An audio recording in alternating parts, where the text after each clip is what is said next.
So now what we're going to do is prep the site.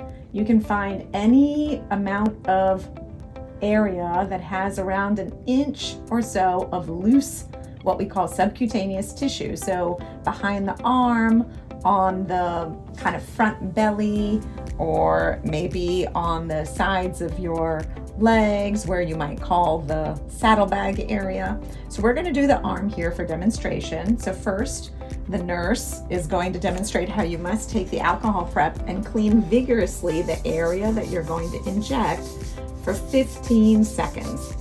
So she's scrubbing again to remove the bacteria that will be on your skin. It just naturally lives on your skin. Then she's going to take her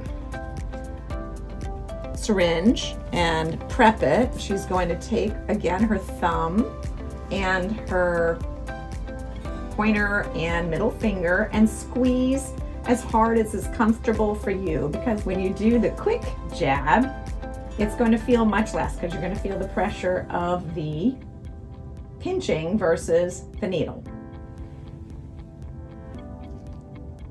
And then you depress the plunger, remove, and voila, I didn't feel a thing.